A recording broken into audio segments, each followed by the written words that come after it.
Hi, my name's Angela, and in this video I'm going to be talking about my halfway point of residency training.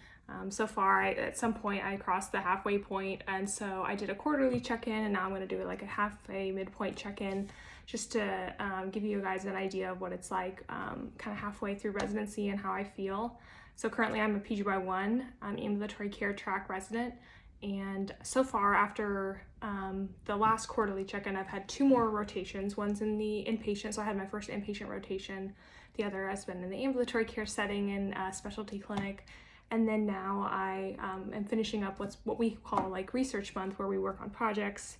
And I've attended mid-year, and I've attended different like PPS interviews, which I've done videos on separately if you want to check that out. But basically I was in a nephrology rotation and then a pain management rotation, and then I've been working on my research.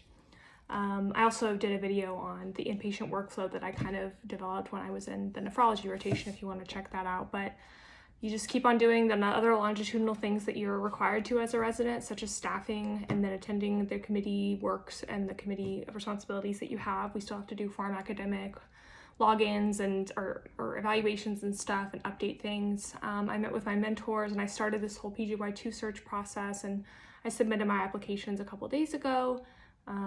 The deadline for PGY2 programs is starting to be around the first of the year or a little bit before, but it just varies. So I just submitted all of mine at once.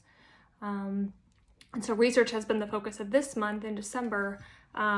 Just as a funny story, we swapped our data and we had half of our data mixed, but the other half didn't follow it. So we had to kind of fix that. So I can do a summary of like my research experience as a resident later, but that just happens apparently, and so we got it fixed relatively quickly. So don't make that mistake though. Make sure you sort all of your data for those of you who are going to go into that. But mostly, working from home and then doing some trips to the hospital for different things that I've had to do, and including staffing. I staffed the Christmas holiday. We all have to staff a major and a minor holiday, and mine was Christmas. So that's kind of what's been going on, work-wise. So how I've been like feeling or how the workload has felt. October was a very tough month, and I heard that ahead of time from our leadership in our program that October would be a tough month. The rotation was tough for me too, because it's my first inpatient rotation and I'm more suited for the ambulatory care or outpatient environment.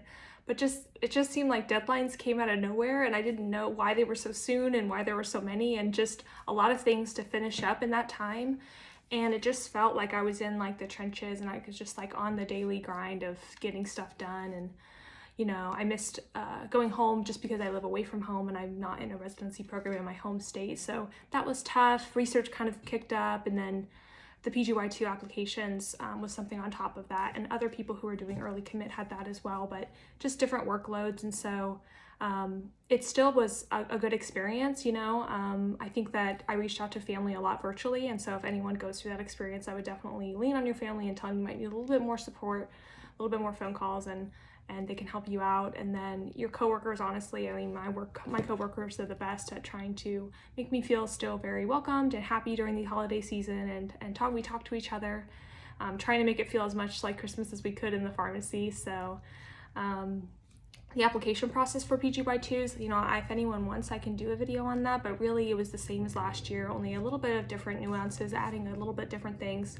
It carries over from your last, if you apply to PGY1 programs through Forecast, it carries over your information, so you don't have to re-enter it. You just have to check it and make sure it's still right or how you want it to sound. So, but just a different process. So once that's all finished, I'll probably do a video on like what the differences were for PGY1. But it was really great to see a lot of really good programs out there. So it's cool to see the different models. And so those who went through early commit didn't have to do all that work, but it's also cool to see like what else is out there and what else you could be learning, and all the different people. And it's cool because you're meeting people who like your specialty, so it's a little bit different than PGY1, which is more general. You're meeting people who kind of talk your language, and it's fun.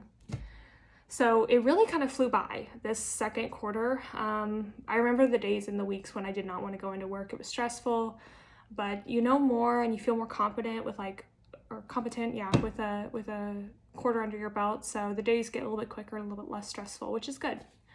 So kind of what I'm looking forward to, I'm so glad that the applications are in, but interviews are still coming. And, you know, at this point in time when this video is posted, COVID is still very much a thing. So who knows if they'll be virtual or not. They were virtual for me last year. And that does save a lot of money, but it does make it harder to really get to know a program. So we'll see if someone will require them, if some will not. But I would love to get those over with, but those will probably be in January and February. I have 2 more ambulatory care experiences, one in January and one in March. And then I have a drug information work from home type of experience, and then inpatient is going to be kind of like finishing up my residency experience. But there are other different educational things that will be due for me. In next spring I'll have to do CE and have to do a different kind of education thing that's required for residents to do with each other. So this month is nice because you can try to get things done a little bit ahead of time, so everything that happens in the spring, which can also be very busy, so I've heard, doesn't all pile up at once.